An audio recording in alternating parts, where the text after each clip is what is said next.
Bonjour à tous. Coucou à tous. Bienvenue dans cette nouvelle vidéo. Alors aujourd'hui, on nous a envoyé un produit qu'on va vous présenter. C'est un chauffage diesel Croac. C'est ça. La vidéo va se dérouler en 3 parties. Déballage, montage et un essai qu'on fera à l'extérieur. C'est ça.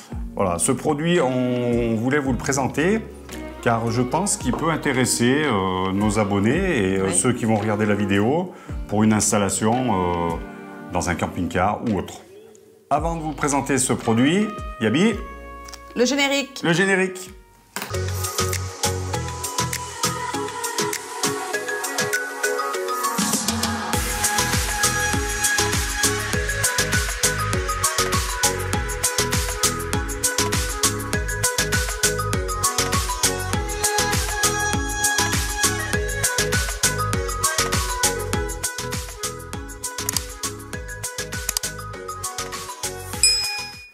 Allez, c'est parti pour le déballage. Oui, vas-y Jack.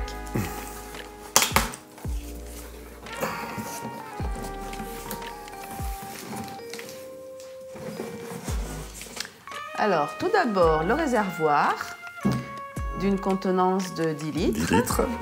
Extra plat. Oui. Ah, vous pouvez le fixer contre une paroi. Voilà. Vous pouvez le fixer contre une paroi avec les fixations là.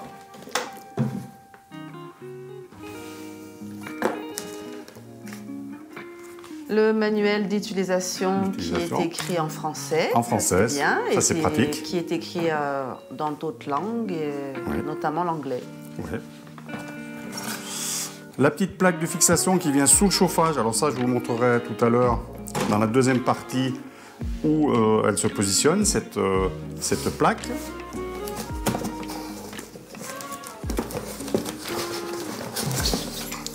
Le carton avec tous les tuyaux qui s'adaptent. Tous les accessoires. Oui. Je vais vous montrer ça. Tout d'abord, le tuyau qui va servir à diffuser l'air chaud, on va dire, dans le camping-car ou dans un autre véhicule. Hein. Comme je disais, vous pouvez l'utiliser, ce chauffage, dans différentes configurations. Oui, vous pouvez l'utiliser dans un petit chalet, dans une tente, un camping-car, un tracteur, une voiture. Voilà. Plein d'utilisations possibles. Si quelqu'un aménage un bus, il peut très bien installer ce style de chauffage. Tout à fait. Le tuyau d'échappement avec le pot d'échappement.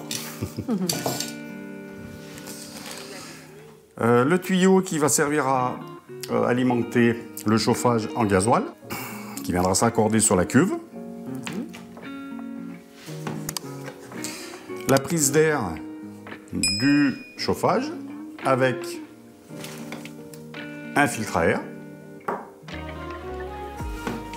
Voilà, les raccords qui vont aller avec ce tuyau pour diffuser à différents endroits. Alors, il faudra certainement racheter là quelques tuyaux pour si vous voulez diffuser à plusieurs endroits dans votre véhicule. Et puis, ici, vous avez la partie qui vient à l'extrémité, qui pivote avec un angle. Ça vous permet de diffuser à certains niveaux, enfin de changer la direction de la chaleur. Voilà. La pompe à gasoil. Alors cette pompe à gasoil, elle est équipée d'un cil en bloc pour justement éviter les vibrations. Ça réduit le bruit. Toute la connectique avec le moins et le plus pour relier à la batterie. Hein. Je précise que c'est un chauffage qui tourne sur le 12 volts et le 24 volts. Vous avez un fusible ici aussi pour la sécurité. Et puis un sachet où vous avez différents colliers, vous avez un filtre à gasoil, voilà, vous avez des colliers plastiques, des colliers acier, mais je vais vous montrer dans la deuxième partie quand on va faire l'installation. On arrive au plus intéressant. La télécommande LCD. LCD déportée, hein, elle va venir se relier sur la connectique là et vous allez pouvoir l'installer dans le véhicule à côté des autres commandes si vous voulez pour pouvoir piloter votre chauffage, plus une télécommande qui vous sert, je dirais, si vous avez votre camping-car de garé à l'extérieur de chez vous, 1 heure avant de partir, vous pouvez très bien mettre en route votre chauffage à partir de cette télécommande. C'est ça. Sans sortir de chez vous. Et qui a une portée à peu près de 50 mètres et 100 mètres. Voilà, c'est tout à fait ça.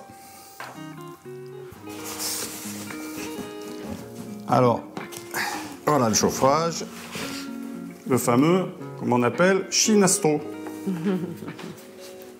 Voilà. Cet appareil mesure 38 cm de long, 13,5 cm de large, sur 13,5 cm de hauteur. Voilà, donc il consomme aussi sur le 12 et 24 volts. Sa consommation d'énergie au démarrage est entre 9 et 13 ampères. L'énergie en fonctionnement est de 1 à 3 ampères. Alors, ce chauffage, vous avez deux sorties.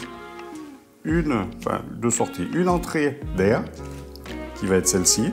Alors, comment on repère les deux? Celle-ci, vous avez l'entrée de gasoil là, la plus près, c'est l'entrée d'air. Parce qu'à ce niveau-là, vous avez l'échappement. Et l'échappement, vous allez avoir entre 300 et 400 degrés là, à ce niveau-là. Donc, c'est mieux d'avoir l'alimentation de gasoil qui soit éloignée de cette partie-là. Et ici, donc, vous allez avoir le tuyau d'échappement qui va venir se raccorder ici. Voilà. Et je précise que c'est un chauffage qui fait 5 kW. Celui-ci, c'est un 5 kW. Je vais l'ouvrir pour vous montrer l'intérieur. Il n'y a pas grand-chose. Il y a la carte mère plus la résistance. Voilà, vous avez juste à dévisser ici. Vous soulevez le capot et vous avez accès à la carte mère et à la bougie de chauffe, je dirais. Voilà. Cette bougie, peut-être que au bout de quelques années, il faudra la changer. Ça, je peux pas vous dire combien de temps elle va durer, mais bon, vous avez accès de cette manière-là. Vous voyez, très simple à ouvrir et à refermer. Voilà, donc là, c'est l'aspiration de l'air. Et là, vous avez la sortie d'air chaud. Hein. Vous avez votre tuyau qui viendra se brancher ici. Voilà, avec bien sûr un collier.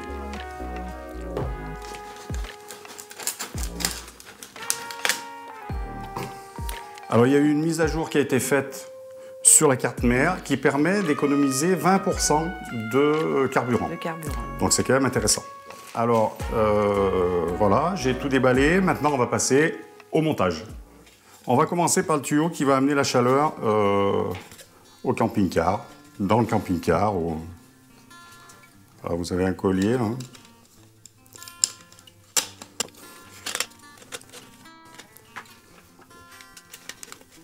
Donc ça, c'est la bouche qui vous permet de diriger la chaleur où vous voulez. Et un deuxième collier, voilà, qui vous permet de le fixer ici.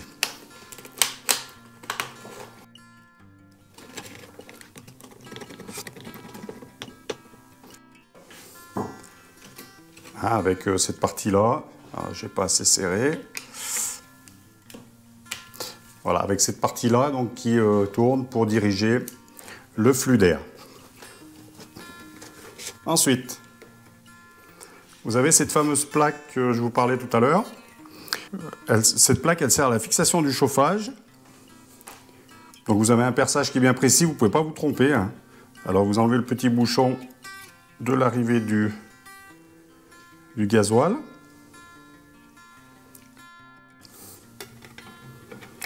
Et vous positionnez. Hein, je vous montre.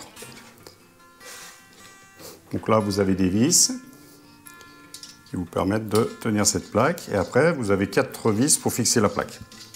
Cette plaque, vous la fixez au sol ou sur une rehausse, comme vous voulez. Hein. Nous, c'est un appareil qu'on va certainement installer dans la soute. Donc, je vais vous expliquer après, parce qu'il y a quand même une chose à faire attention au niveau de l'installation pour ne pas abîmer votre plancher, parce qu'il va falloir forcément percer le plancher.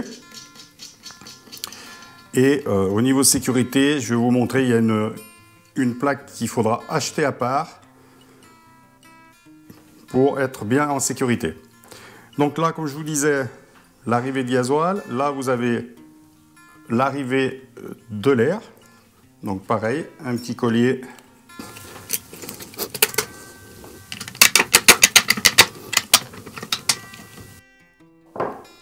Là, vous avez le filtre. Alors, le petit collier, qui va bien aussi. Là, vous vissez et après, vous n'avez plus qu'à serrer le collier. Alors, cette arrivée d'air, ça vient alimenter en fait le chauffage. Vous pouvez très bien la mettre à l'extérieur, quand vous allez mettre votre échappement, parce que forcément l'échappement, il va falloir qu'il traverse le plancher et qu'il aille à l'extérieur du véhicule. Donc celui-ci, vous pouvez très bien le mettre à l'extérieur ou vous le conservez à l'intérieur. Voilà, c'est au choix, il n'y a pas de contre-indication, vous faites comme vous voulez. Maintenant, on va installer le pot d'échappement. Alors, le petit collier qui va bien aussi. Je regarde s'il y a un sens. Il n'y a pas l'air d'avoir de sens de montage.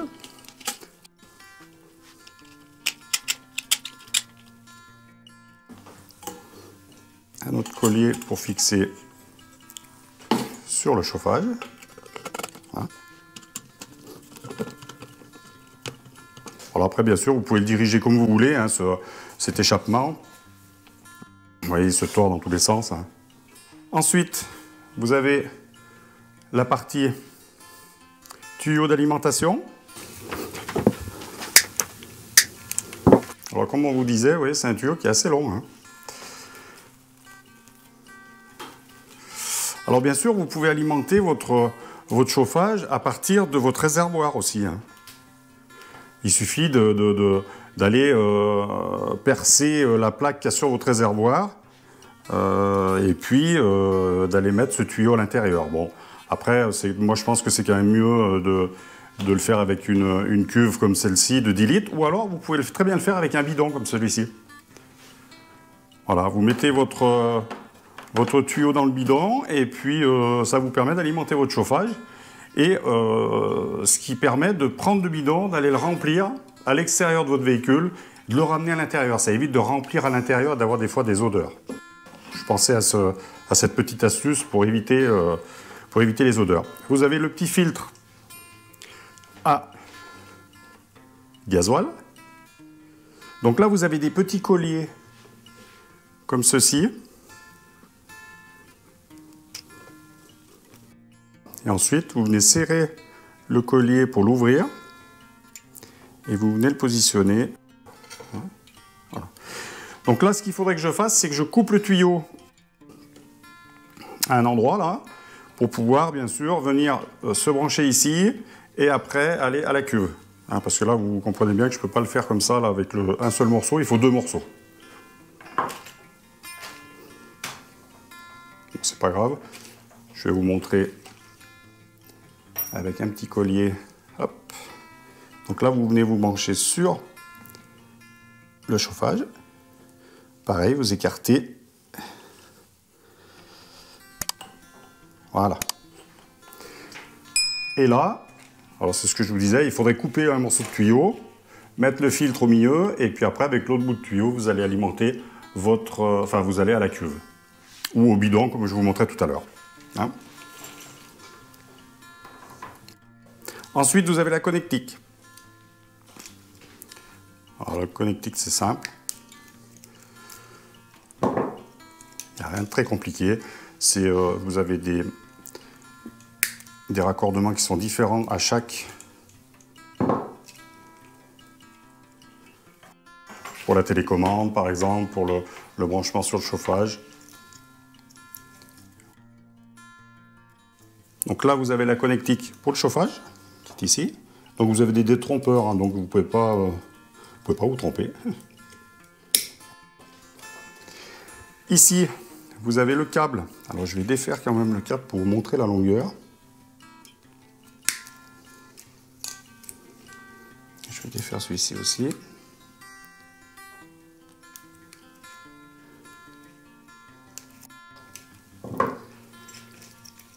Donc celui-ci, c'est celui qui va vers la télécommande.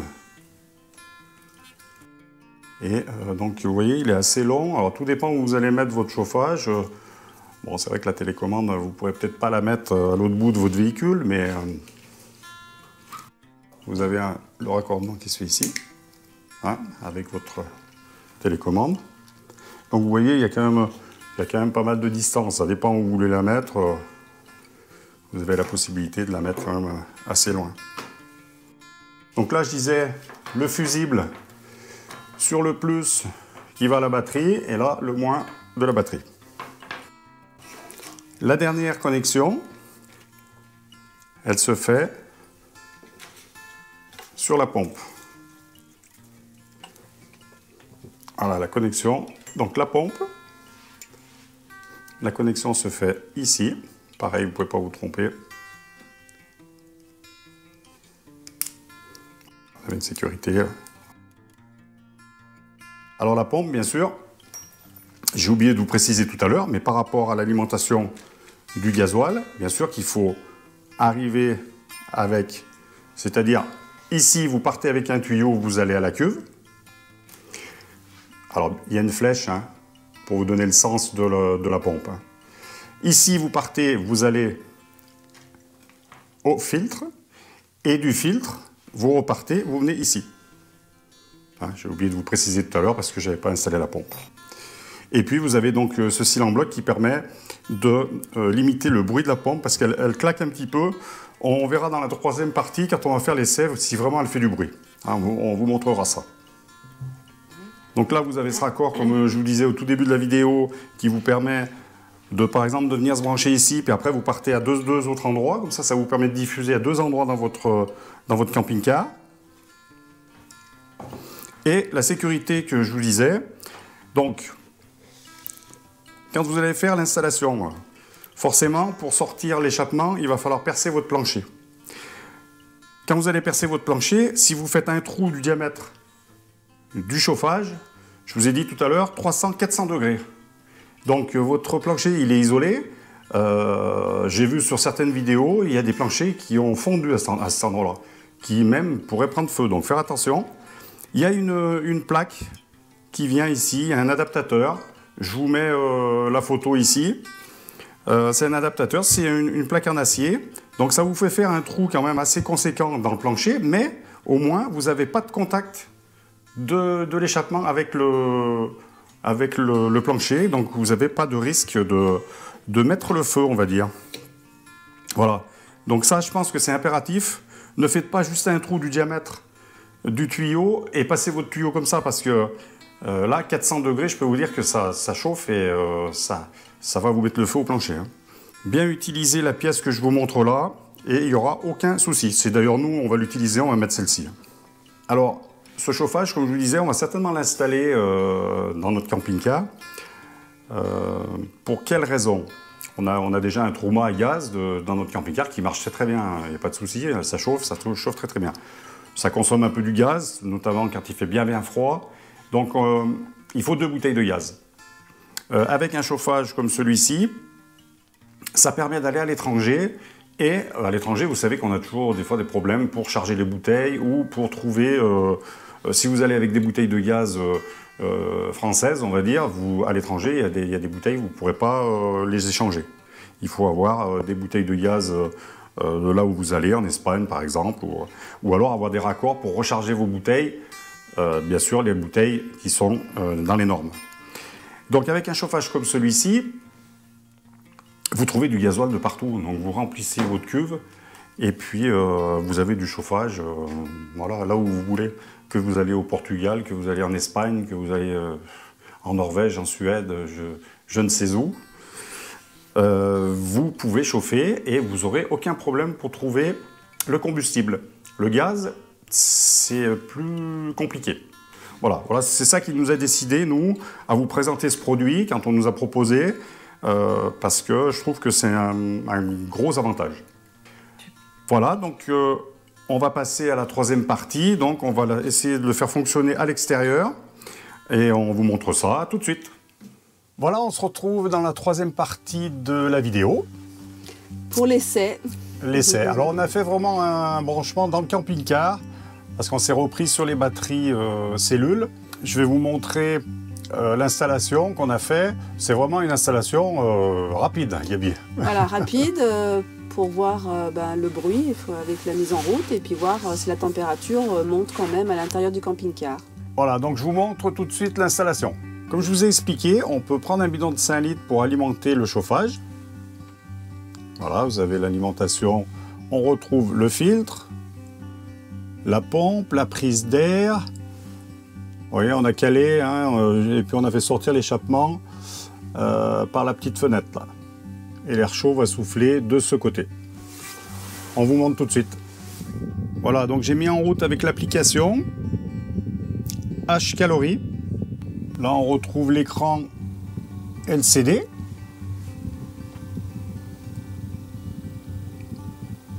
Alors pour amorcer la pompe, c'est le plus compliqué en fait. C'est là où on a un petit peu bataillé.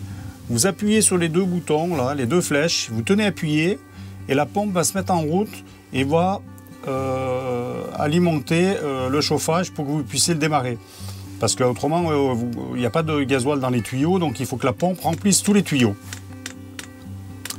Voilà, vous entendez, la pompe vient de se mettre en route.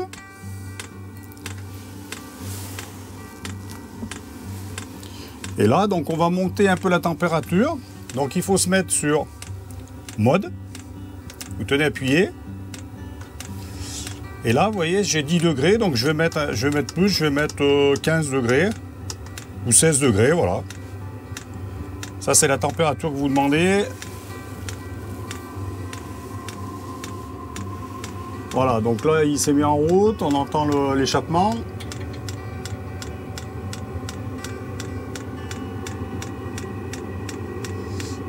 La pompe qui fait un petit bruit, mais Gabi, c'est raisonnable quand même. C'est raisonnable. Je pense que dans la soute, on n'entendra pas trop. Oui, oui. Et là, on commence à sentir la chaleur. Voilà, ça chauffe très bien. Oui, on sent que c'est chaud là. Ah, on sent que c'est chaud. Ouais, ouais. ouais. Après, il fait beaucoup moins de bruit.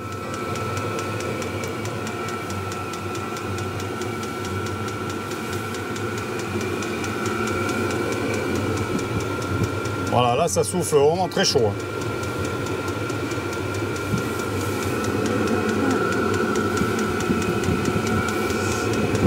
Et donc, de la télécommande ici, en appuyant sur mode, toujours pareil. Voilà, c'est là que vous réglez les degrés, 16, 17, 18, voilà.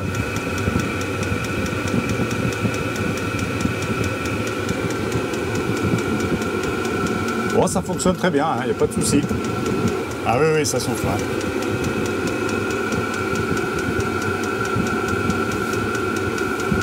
Voilà, bah écoutez, on va arrêter, on va tout ranger comme il faut, avant de faire l'installation finale. L'essai, on va dire, est concluant. Oui. Voilà, c'est la fin de cette vidéo. Oui, alors Jack, qu'en penses-tu de cet appareil? Écoutez, moi je trouve que c'est un appareil qui a des avantages. Oui. Comme on vous a dit dans la deuxième partie, ça évite d'avoir du gaz. Quand on n'a pas trop de possibilités de recharger en gaz, eh bien écoutez, en gasoil, c'est quand même plus pratique. Ouais. Ça chauffe bien, vous avez vu. C'est très rapide. Oui, ça chauffe Assez rapidement. Donc pour ce produit, vous avez le lien en description. Et si vous passez par ce lien, comme c'est Noël, eh bien vous avez 10% de remise. Voilà, donc faut en profiter. Faut en profiter. 10% de remise avec le code que je vous mets là, code JackGabi. Voilà. Voilà, on vous souhaite un joyeux Noël, de bonnes fêtes de fin d'année. Voilà, de vous retrouver tous en famille, c'est important. Faites bien la fête, voilà. Raisonnablement. Ouais. Et on se retrouve pour une nouvelle vidéo. Voilà. À bientôt, merci. Bientôt.